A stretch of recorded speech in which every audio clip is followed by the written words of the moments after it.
Most people won't make it to the end of this video, but if you do, you might never shop at Walmart the same way again. I've worked at Walmart for 2 years. I've seen plenty of weird customers, plenty of moments that made me shake my head and move on, but nothing like this. It started on a Tuesday night, late shift. The store was quiet, half empty, the kind of dead atmosphere that always made time crawl. The overhead fluorescent lights buzzed softly, their cold glow making everything feel artificial. Sterile, the hum of distant registers, the occasional crackle of the store intercom. Background noise I had grown used to. I was stocking shelves near aisle 14, adjusting some cereal boxes, barely paying attention. Until I saw him. A man. Tall. Thin. Wearing an oversized jacket, the fabric hanging loose around his frame like it didn't quite fit. He stood completely still at the end of the aisle, just past the rows of shelves, facing me. At first I thought he was just zoning out. You see it all the time. People lost in thought, standing in the middle of an aisle while their brain wanders somewhere else. Maybe he was waiting for someone. Maybe he just needed help but was too awkward to ask. But something about him felt wrong. He wasn't moving. Not looking at anything on the shelves, not holding a cart or a basket, just standing there, watching. A slow, creeping unease settled into my chest. My fingers tensed around the cereal box I was holding, but I forced myself to ignore it, focusing on the shelves, moving faster now, wanting to finish and get out of that aisle. It was fine, just some guy spacing out, right? A few minutes passed. I stole another glance. He was closer, still staring. A sharp, involuntary shiver crawled up my spine. My stomach knotted, my skin prickling with something I didn't want to acknowledge as fear. My throat felt dry, but I cleared it, forcing myself to sound casual. Can I help you find something?" No response. He didn't even blink. For a moment I just stood there, waiting, expecting him to say something, react in some way, but he didn't. Just kept standing there, that same unnatural stillness, like a mannequin someone had placed at the end of the aisle. A nervous laugh slipped out before I could stop it. I turned back to my work, stacking the last few boxes a little faster than before. Maybe he was just weird. Maybe he wasn't even looking at me, just staring past me at something else. That had to be it. I grabbed my cart, turned the corner, and stepped into the next aisle. And my stomach dropped. He was already there, standing at the end of the aisle, staring, like he had been waiting for me. I forced myself to stay calm. Maybe he was just a weird guy. Maybe he wasn't even looking at me, just zoning out, lost in his own world. That happened, right? Some people just stood around, daydreaming, unaware of how unsettling it looked. I pushed my cart to the next aisle, gripping the handle just a little too tightly. Just ignore him. Keep working. The overhead lights buzzed softly, the faint crackle of the intercom breaking through the silence every now and then. The normal sounds of the store. I focused on those, on anything that made this feel like a regular night instead of whatever this was turning into. I turned the corner into aisle 15. I barely had time to catch my breath before I saw him again. He was already there, standing at the end of the aisle, still, watching. My stomach tightened. There was no way. I had barely taken a few steps before turning the corner. He couldn't have moved that fast. I should have heard him, should have seen him cross the aisle, but he was just there, standing in the same unnatural stillness, like he had been waiting for me. I could feel my heartbeat in my fingertips. A slow, creeping unease crawled over my skin, an instinct I didn't want to acknowledge, whispering that something was wrong, but I forced myself to keep moving, to push the feeling down. I was being paranoid. He was just a guy.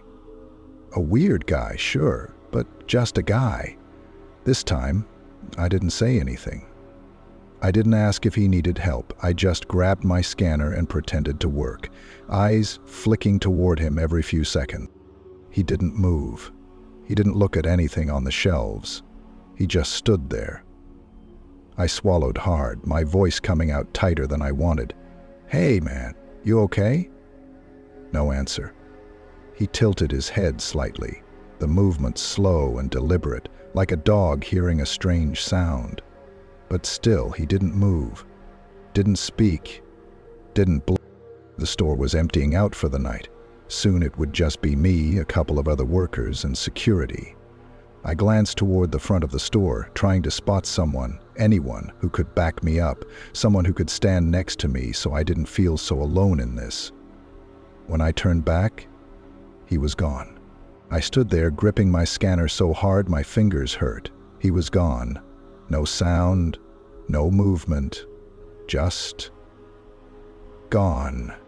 Every instinct screamed at me to walk away, get back to my cart, pretend none of this had happened, tell security and be done with it. But I couldn't move. Something inside me wouldn't let go. Maybe it was fear, maybe it was curiosity, maybe it was just some part of me that needed to be sure. I took a step forward, peeking into the next aisle. Empty. My pulse pounded in my ears, each beat a slow, heavy hammer against my ribs. I swallowed hard, glancing toward the back of the store. It was quiet. Too quiet. The usual background noise, muffled conversations, the occasional beep of a scanner felt distant now, muted. I moved forward, carefully, each step deliberate, my eyes scanning the aisles as I passed. Nothing. No shadowy figure waiting at the end of a row, no sign of movement in the reflective tile floors. It was like he had never been there at all. Then, just as I turned down the final aisle near the storage room, I saw it. A shopping cart, pushed into the middle of the aisle. It wasn't tilted or abandoned like most left-behind carts. It was perfectly aligned, the handle facing me, waiting. And inside was a single item. A Walmart employee name tag. My name was on it. My stomach dropped. My chest tightened. My fingers curled into my palms, cold sweat slicking my skin. That didn't make sense. My name tag was on my vest. I reached for it, fingers fumbling, feeling the cold metal pinned against my chest. Then what the hell was this? The hairs on my arms stood on end. I spun around, and he was there, right behind me. Close enough that I could see the fabric of his oversized jacket, the way it hung off his thin frame like loose skin. Close enough that I could hear his breath, slow, steady, like he had all the time in the world. The last thing I saw before the lights flickered and everything went dark was him smiling. That was just one of the disturbing experiences from Walmart, but it wasn't the only one. This next story might be even worse. I used to work the overnight shift at Walmart. It was easy money. Stocking shelves, cleaning up, and making sure nothing got too messy before opening.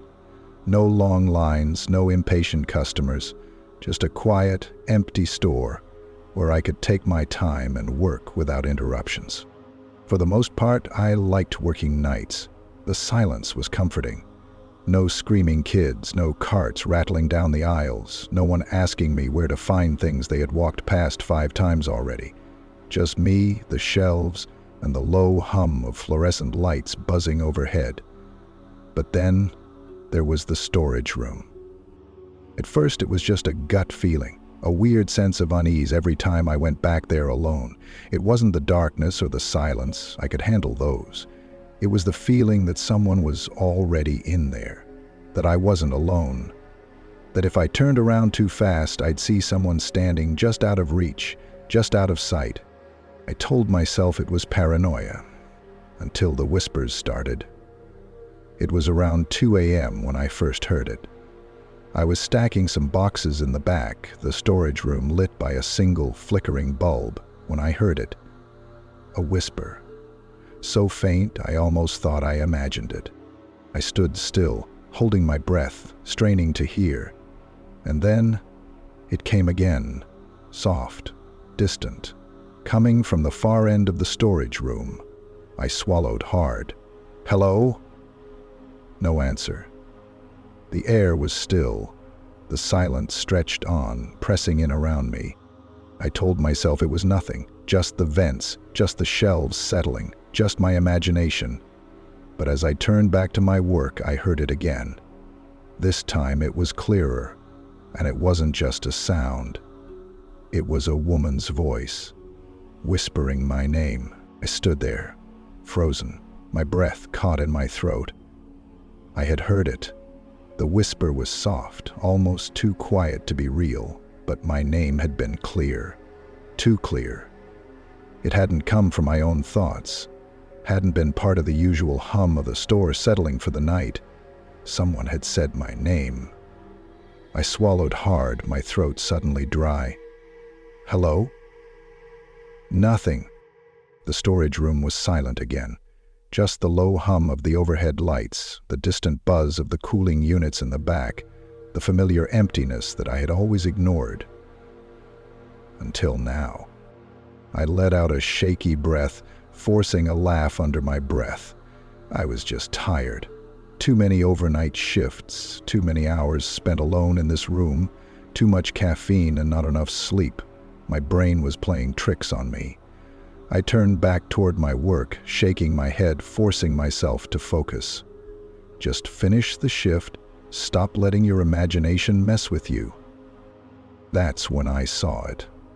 At the very back of the storage room, where the metal shelves ended and the loading area began, a figure, a woman, standing perfectly still. Her back was turned toward me. She wasn't wearing a uniform. Her clothes were old, out of place, like something from a black and white photo. A long dark skirt, a blouse buttoned all the way to her throat. The fabric looked worn, faded in a way that didn't belong under the bright, sterile lights of a Walmart storage room. For a long, stretched-out second, I just stood there. My brain struggled to process what I was looking at. Who was she? How had she gotten back here? Why wasn't she moving? Then, she moved. Not toward me. She took a step deeper into the storage room and disappeared. There was nowhere for her to go, no door, no exit, just solid concrete walls, rows of metal shelves, and a dead end. And yet, she was gone. A slow, paralyzing chill crept through my chest. I wasn't alone in here. I couldn't move. The woman had stepped deeper into the storage room and vanished, but there was nowhere for her to go. No door, no exit, just solid concrete walls and metal shelves. No way she could have disappeared. Not unless I had imagined the whole thing. But I knew I hadn't. I could still feel it. That thick, pressing silence left in her wake, like the air itself had shifted, like something had just slipped through the cracks of reality. My skin crawled. I took a slow step forward, my heartbeat thudding in my ears. Maybe I imagined it. Maybe I was just tired. Maybe. Then, from somewhere deep in the storage room, I heard it again. The whisper. Closer. Right behind me. A cold breath brushed my ear. I spun around so fast I nearly tripped over a box, my heart slamming against my ribs, my breath coming out sharp and uneven. But nothing. Just the empty aisles of storage racks stretching into the darkness. No movement, no figure, no woman. I needed to get out. I turned toward the exit, already reaching for the door, and froze. A locker, half rusted, standing slightly open. That locker had been locked for years. No one used it, no one even touched it. It was practically part of the walls now, forgotten, ignored. But now, it was open, just an inch, as if something had been waiting for me to see it. My breath shook as I stepped closer. Every part of me screamed to leave, to run, to forget this, to pretend it never happened, to let that locker stay closed forever. But I reached for the door anyway. The hinges groaned as I pulled it open. Inside there was only one thing. A photo. Old, faded, black and white. A Walmart employee. A woman. Her uniform was different from decades ago, but the face, it was her. The woman from the storage room. My hands trembled as I turned the photo over. Beneath it, Scribbled in faded ink was a date, 1987, and beneath that, scratched deep into the metal of the locker, like it had been carved with a fingernail, "I never left." That was just another disturbing experience from Walmart, but this last story, this one is the most terrifying of them all. I never liked working the closing shift at Walmart. It wasn't the late hours or the empty aisles, it was the silence. After 11 p.m., when most of the employees had gone home and the few customers left wandered aimlessly in near silence, the store felt wrong. The air seemed thicker, the hum of the overhead lights louder, the shadows between the aisles darker than they should have been. It was like the store itself changed once the doors locked, as if it was something else entirely.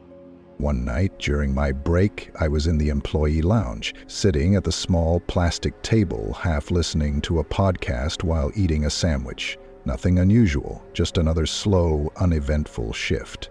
Then, suddenly, the intercom crackled to life. "Can, redacted, report to the stock room?" I paused, chewing slowly. I didn't recognize the name. Probably a new hire. Walmart had a high turnover rate. People came and went all the time. But something about the way the intercom crackled, the slight distortion in the voice, made the hairs on the back of my neck stand up. When I walked back onto the floor, I noticed something strange. Jim, the shift supervisor, was standing near the electronics section, staring up at the ceiling speaker. His face looked pale, his jaw clenched. He had heard it too. I hesitated before stepping closer. "You heard that, right?" Jim didn't look at me, he just kept staring at the speaker. "Yeah." Something in his voice made my stomach twist. I frowned. "Who is that?" Jim didn't answer right away. He just shook his head. His fingers twitched slightly at his sides, like his body was fighting an instinct to run. "That's impossible." A slow, creeping unease settled into my chest. I swallowed. "What do you mean?" Jim took a long breath, like he was trying to decide whether to tell me something. Then, finally, he spoke. "That employee doesn't work here. Not anymore." A cold shiver crawled down my spine. I forced out a small, uneasy laugh. "Okay, but what does that mean? He quit?" Jim hesitated, then shook his head again. And then he said something that made my stomach drop. "That name hasn't been called over the intercom in years because the guy who had it disappeared." Jim didn't say anything for a long moment. He just kept staring at the intercom speaker, his jaw clenched tight, his fingers twitching slightly at his sides, like he was remembering something he didn't want to remember. The silence stretched between us, thick and heavy, the hum of the fluorescent lights suddenly too loud, the empty aisles pressing in like unseen eyes were watching.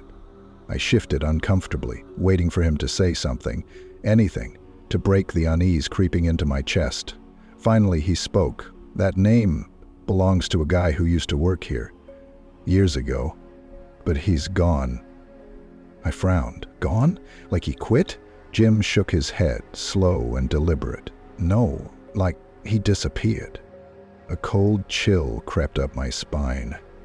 The way he said it, flat, emotionless, like he was stating an undeniable fact, made my stomach twist. I forced out a nervous laugh, trying to shake the tension that had settled over us. "What happened?" Jim exhaled slowly, dragging a hand down his face before answering. He worked overnight stocking shelves. One night he just didn't clock out. His car was still in the lot. His locker was still locked, but he was gone. The words sank in like ice. He just didn't clock out. The way Jim said it, like it wasn't just a case of someone skipping work or running off. It was something worse. Something wrong. I swallowed hard. "Did the cops ever find him?" Jim's face darkened. His eyes flicked toward the intercom speaker again, like he expected it to crackle back to life at any moment. "No, and here's the weird part. The cameras, they never caught him leaving." I stared at him. "What do you mean?" Jim's voice dropped to almost a whisper. I mean, he never walked out the front door. No one saw him go. He was here, and then he wasn't. A shudder ran down my spine. I wanted to believe this was just some old Walmart ghost story, some urban legend passed down to freak out the new guy, but Jim wasn't messing with me. His face was too serious, his voice too tense, his hands gripping the counter like he was trying to ground himself. And then the intercom crackled to life again. The static buzzed, hissing softly through the speakers. I felt my breath hitch, every nerve in my body locking in place as a voice came through, faint, garbled, distorted, but I could still make it out. It was the same name, the missing employee. The intercom hissed again, the static stretching for a long, suffocating second, and then, through the crackling noise, in a voice that was low, hollow, and wrong, 3 words. "I'm still here." I felt my blood turn to ice. Jim shot me a look, his face pale, his jaw clenched tight, his fingers curled against the counter, gripping the edge like he was holding onto something solid, something real. "That's him." His voice was quiet, too quiet. A heavy weight settled in my chest. "Who?" I whispered. Jim swallowed hard, his eyes flicking between the security monitor and the intercom speaker, like he was waiting for something or dreading it. "The employee who disappeared." The words hit like a punch to the stomach. My throat tightened. "That's impossible." But Jim didn't argue. He just kept staring at the screen. And on the screen, the figure took another step. Slow, unnatural, like its limbs weren't moving right, like it wasn't used to walking anymore. Then, the screen glitched. The feed flickered violently, breaking into static. White noise buzzing loud enough to make my ears ring. The monitor scrambled, pixels distorting, the image shattering into fragments of black and white before freezing completely. A single still image. The figure was closer now. No face, no features. Just a dark silhouette standing in the break room, watching. Waiting. The timestamp still read 2:48 a.m., but then, right in front of my eyes, it changed. 2:49 a.m., and the figure moved. That was the last story, but there are even more terrifying true stories waiting for you. If you think you can handle them, click the next video.